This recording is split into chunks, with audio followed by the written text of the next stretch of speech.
ஓம் ஸ்ரீ ஸ்ரீம். வணக்கங்க. அனைவரையும் மறுபடியும் சேனலில் சந்திப்பதில் மிக்க மகிழ்ச்சி அடைகிறேன்.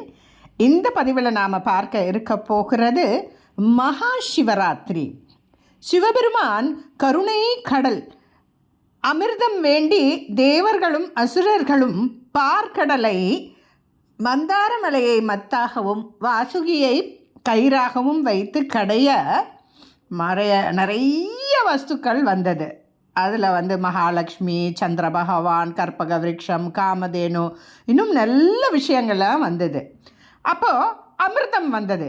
அமிர்தம் வந்த உடனே தேவர்களும் அசுரர்களும் போட்டி போட்டு நாம் எடுத்துக்கலான்னு பண்ணும்போது திடீர்னு விஷம், நஞ்சு வந்தது. அப்போது அதை எடுக்க யாருமே முன் வரலை. கருணை கடல் நம்மளுடைய சிவபெருமான் அதை தான் ஏற்றுக்கிறேன்னு சொல்லி அந்த நஞ்சை தான் உண்டார். அம்பாள் அப்படியே போய் கண்டத்தை பிடிச்சிட்டா. ஏன்னா அப்படியே நீல நிறமாக உடல் மாறுகிறது சிவபெருமானுக்கு. அதனால தான் சிவபெருமானுக்கு நீலகண்டன் அப்படின்ற ஒரு பெயரும் உண்டு. கண் விழித்து இருக்க வேண்டும் அந்த விஷயத்துக்கு அப்படிங்கிற ஒரு பூஜா காரண விதிகளால் நாம் இந்த சிவராத்திரியை அதையொட்டித்தான் நாம் கொண்டாடுறோம். இதையொட்டி நிறைய கதைகள் உண்டுங்க. ஒரு சின்ன குரங்கு என்ன பண்ணுது, சிவராத்திரி அன்னைக்கு ஒரு வில்வ மரத்துக்கு அடியில் ஒரு சிவபெருமான் இருக்குது, மேலேருந்து இலையை தன்னறியாமல் பிச்சு பிச்சு போடுது ராத்திரி முழுக்க. உடனே சிவபெருமான் அடுத்த பிறவியில் அதுக்கு முஸ்குந்த மகாராஜாவாக வருது. எனக்கு மண்ட கர்வம் ஏறிடும் சுவாமி, முகம் மட்டும் எனக்கு இப்படியே இருக்கணும்னு வேண்டி வரம் வாங்கியிருக்காங்க. அந்த மாதிரி சிவபெருமான் நாம் தெரிந்து நம்ம புண்ணிய காரியம் செய்தாலும் தெரியாமல் செய்தாலும் நமக்கு பலன்களை அள்ளி கொடுக்கும் அற்புத வள்ளல் நம் சிவபெருமான். அது மட்டும் இல்லைங்க, ஒன்றும் முடியலனாலும் ஏகவில்வம் சிவார்ப்பணம் அப்படின்னு கூட நாம் பண்ணலாம். இந்த சிவராத்திரி நமக்கு எப்போ வருது அப்படின்னு பார்த்தீங்கன்னா 15/2/2026 வருகிற ஞாயிற்றுக்கிழமை அன்னைக்கு வருதுங்க. அன்னைக்கு தான் நாம் இந்த மகா சிவராத்திரி விரதம் நாம் இருக்கணும்.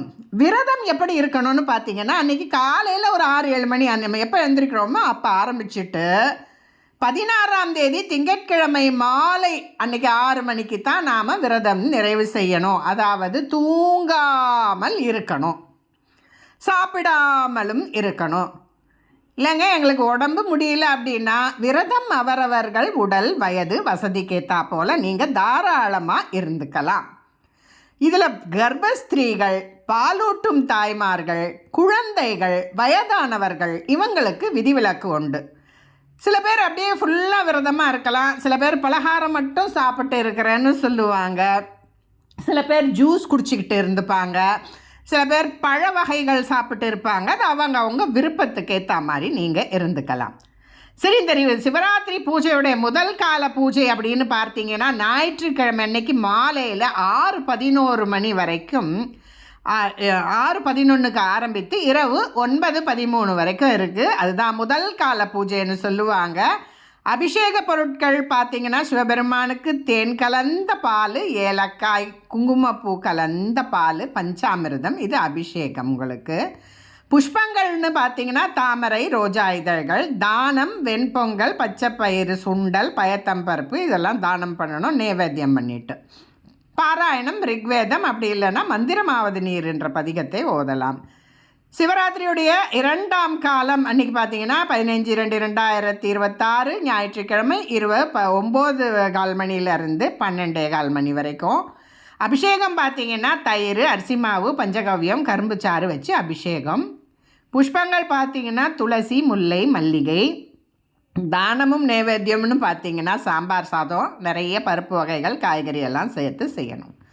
பாராயணம் பண்ணுற விஷயம்னு பார்த்திங்கன்னா யஜுர்வேதம். அப்படி தெரியாதவங்க, அதை அறியாதவர்கள் நெடுங்களம் இடர்களையும் பதிகத்தை நாம் ஓதலாம். மகா சிவராத்திரியின் 3ஆவது காலம் 12:17 மணி முதல் இரவு ஆரம்பித்து இரவு 3:19 வரைக்கும் இருக்குது. அப்போ அபிஷேகம் நெய், ஒரு மிதமான வெப்பமுள்ள வெந்நீர், ரொம்ப கொதிக்க இல்லைங்க, அப்படியே வெதுப்பாக இருக்கிற சுடுதண்ணியில் கங்கை, காவிரி அந்த மாதிரி புண்ணிய தீர்த்தங்களை எல்லாம் போட்டு பண்ணுவாங்க. பன்னீர், வாசனை திரவியங்கள், வெட்டி வேர், அதே மாதிரி தம்பரத்தை பழம், இந்த ஸ்டார் ஃப்ரூட்டுன்னு சொல்லுவாங்க, கொடைக்கானல் ஊட்டியிலலாம் கிடைக்கும். அந்த பழரச அபிஷேகம் ஏகாதச ருத்ராபிஷேகம். அதற்கு தானம்னு பார்த்திங்கன்னா எள்ளு சாதம், புளியோதரை, பூவுன்னு பார்த்திங்கனாக்கா துளசி, முல்லை, மல்லிகை. இந்த அது பாராயணம் சாமவேதம். அதை தெரியாதவங்கள் அவ்வினைக்கு இவ்வினை அப்படின்று ஒரு தொடங்குற திருப்பதிகம், நீலகண்ட திருப்பதிகம்னு இருக்குது, அதை நீங்கள் பாராயணம் பண்ணலாம். மகா சிவராத்திரியோடைய 4வது காலம் பார்த்திங்கன்னா உங்களுக்கு விடிகாலையில் இரவு ஒரு 3:20 விடிகாலை 6:22 வரைக்கும் இருக்குது. அபிஷேகம் தேன் பழங்கள் அபிஷேகம் பண்ணலாம். மாதுளை, அன்னாச்சி, ஆரஞ்சு, திராட்சை பழம், ஆப்பிள் பழம்லாம் பண்ணிவிட்டு சந்தன காப்பு, புஷ்பம், நீலோத்பவ மலர், தானம். இந்த பழங்கள் தர்பூசு பழம், வாட்டர்மெலானு, வெள்ளரி பழம், ஆப்பிள், ஆரஞ்சு, மாதுளம் பழம் போகிறேன். அதுக்கு பாராயணம் பார்த்திங்கன்னா அதர்வண வேதம். அதை தெரியாதவங்க கோளறு திருப்பதிகத்தையும் நாம் படிச்சுக்கலாம். அந்த மாதிரி நீங்கள் இந்த பூஜையை பண்ணலாம். நவராத்திரியில் பொதுவாக பார்த்திங்கன்னா முதல் காலத்தில் பிரம்மா வழிபட்ட காலம் அப்படின்னு சொல்லுவாங்க. 2ஆம் காலத்தில் மகாவிஷ்ணு வழிபட்ட காலம்னு சொல்லுவாங்க. 3வது காலம் இந்த மிட் நைட்டில் வருது இல்லைங்களா, அந்த நேரத்தில் அம்பிகை வழிபட்ட காலம்னு சொல்லுவாங்க. 4வது காலம் தேவர்கள், மனிதர்கள் முதல் அனைத்து ஜீவராசிகளும் வழிபட்ட காலம்னு சொல்லுவாங்க. இந்த 3ஆம் காலத்துக்கும் 2ஆம் காலத்துக்கும் மத்தியில் பார்த்திங்கன்னா இந்த பக்கம் ஒரு நாழிகை, அந்த பக்கம் ஒரு நாழிகையை சேர்த்து வர்ற நேரம் தான் லிங்கோத்பவ நேரம் அப்படின்னு சொல்லுவாங்க. அந்த லிங்கோத்பவ நேரத்தில் நாம் தரிசனம் பண்ணுறது ரொம்ப சிறப்பு. அது பார்த்திங்கன்னா உங்களுக்கு ஒரு 12:30 1:30 மணின்னு கணக்கு வச்சுக்கோங்க. அதே மாதிரி இந்த 3ஆம் காலம் பார்த்திங்கன்னா சிவபெருமானுக்கு ரத்தின கம்பளம்னு ஒன்று, அது அடியேன் குருநாதர் வலியுறுத்தி சொன்ன ஒரு விஷயம். தூய்மையான பசு நெய்யில் நினச்சி அதை சிவபெருமானுக்கு அந்த சுடுதண்ணி அபிஷேகம் பண்ணுறாங்க இல்லையா, அந்த சமயத்தில் அதை சாத்துவாங்க. அதை தரிசனம் பண்ணுறது ரொம்ப சிறப்பு அப்படின்னு அடியேன் குருநாதர் அடிக்கடி வலியுறுத்துகிற ஒரு விஷயம் உங்களுக்கு. இந்த வகையில் சிவராத்திரி விரத முறைகள் அப்படின்னு இருக்குது. அவங்களுக்கு என்ன சௌகரியமோ அதை செய்யுங்க. எப்படியெல்லாம் விரதம் இருக்க முடியுமோ அப்படி இருங்க.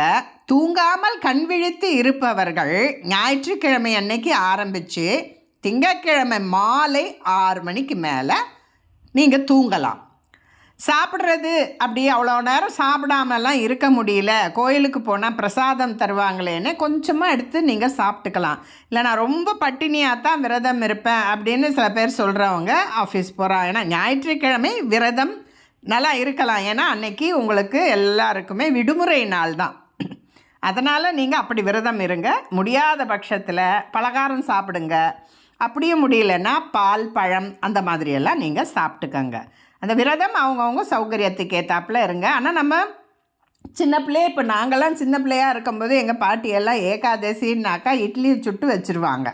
டிஃபன் தான் இன்றைக்கி சாப்பிடணும். ஏன்னா அது ஒரு காரணம். நாங்கள் ஏன்னு கேட்கும்போது இன்றைக்கி ஏகாதசி, அவங்க சாப்பிடாமல் இருப்பாங்க, ஆனால் குழந்தைங்களுக்கு, எங்கள் தாத்தாங்களுக்கு, அவங்களுக்கெல்லாம் டிஃபன் கொடுத்துருவாங்க. ஸோ அந்த மாதிரி பலகாரம் சாப்பிட்டு கொண்டும் இருக்கலாம். இந்த வகையில் இந்த சிவராத்திரியை நாம் கொண்டாடலாம். அப்படி இல்லைன்னா திருவண்ணாமலை அந்த மாதிரி நிறைய பெரிய பெரிய புராதன கோவில்களுக்கெல்லாம் போய் நாம் அங்கே நடக்கிற இந்த அபிஷேகங்களில் கலந்து கொள்ளலாம். அப்படி எங்கேயும் போக முடியாதவங்க வீட்டிலேயே சிவலிங்கம் இருந்தாலும் நீங்கள் அபிஷேக ஆராதனை செய்யலாம். ஏன்னா சிவபெருமான் அபிஷேக பிரியர். இல்லை எங்களுக்கு சிவலிங்கம் அதெல்லாம் இல்லாமல் வெறும் படம் தான் இருக்குன்னாக்கா உங்களால் கண்முழிக்க முடிஞ்சதுன்னா முழிச்சிக்கிட்டு நீங்கள் சிவ ஸ்தோத்திரங்களையும் சிவ நாமங்களையும் சொல்லலாம். எதுவுமே தெரியாதவங்க சிவ அப்படிங்கிற பஞ்சாட்சர மந்திரத்தை சொல்லலாம். எப்போவுமே ஒரு 10 பேர் கூடி செய்யும்போது நமக்கு தூக்கம் வராது. கோயிலில் நடக்கிறது பக்கத்தில் உங்களுக்கு சேஃபாக இருக்குது, போயிட்டு வர முடியும் அப்படின்னா போயிட்டு வாங்க. இல்லைன்னா வீட்டில் ஒரு 4 பேர் சேர்ந்து கண் விழித்து இருங்க. அப்படி இல்லைன்னா அந்த லிங்கோத்பவ நேரம் முடிய மட்டும் பாருங்கள். இல்லைன்னா அதிகாலையில் போய் கோயிலில் பாருங்கள். அவங்களுக்கு எப்படி எப்படி சௌகரியமோ அப்படி செய்யுங்க. யதாசக்தி, அதுதான் பக்தி. பக்திக்குத்தான் நம் சிவபெருமான் கட்டுப்படுவார். அந்த மாதிரி இதற்குண்டான நிறைய கதைகள் உண்டு. ஒரு வில்வத்தில் அர்ச்சனை பண்ணுறதுக்கு அவ்வளோ ஒரு புண்ணியம். அவர் சக்கரவர்த்தியாக மாறிட்டார். அதனால் சிவராத்திரி அன்னைக்கு கட்டாயம் ஒரு வில்வமாவது வாங்கி கொண்டு போய் கோயிலில் கொடுங்க. முடிஞ்சவங்க நிறைய தான தர்மங்களும் அபிஷேக பொருட்களும் ஹோமங்கள் யாகங்கள் என்னெல்லாம் கோயிலில் தேவைப்படுதோ அதை செய்யுங்க. கொடுக்க முடியாதவங்க வருத்தப்படவே வேண்டாம். சரீர சேவை போய் செய்யலாம். பால் கவரெல்லாம் கட் பண்ணி ஒரு குடத்தில் போடலாம், சந்தனம் அரைச்சி கொடுக்கலாம், வில்வங்களை எல்லாம் ஒன்றா தொடுத்து கொடுக்கலாம். இந்த மாதிரியான வேலைகளையும் நாம் செய்யலாம். நம் சிவபெருமான் கருணை கடல். நமக்கு என்ன முடியும்னு அவருக்கு கட்டாயம் தெரியும். எல்லா வளங்களும் எல்லா நலங்களும் நமக்கு கட்டாயம் சிவபெருமான் கொடுப்பார். நம்ம அந்த மனசில் அந்த திடமான நம்பிக்கை தான் நம்ம வாழ்க்கை. இந்த அளவில் இந்த சிவராத்திரி பதிவை நிறைவு செய்து கொள்கிறேன். மற்றொரு பதிவில் உங்களை சந்திக்கிறேன். இந்த பதிவுகள்லாம் உங்களுக்கு பிடித்திருந்தால் கட்டாயம் லைக் செய்யவும், ஷேர் செய்யவும், சப்ஸ்கிரைப் செய்யவும் மறந்து விடாதீர்கள். சப்போர்ட் பண்ணுங்கள். நீங்கள் செய்கிற ஒரு கமெண்ட்டோ ஒரு லைக்கோ அதுதான் அடியேனுக்கு உத்வேகம் தரும். எதுவும் என்னுடையதல்ல, அனைத்தும் உன்னுடையதே. அருளாலா அருணாச்சலா. ஓம்.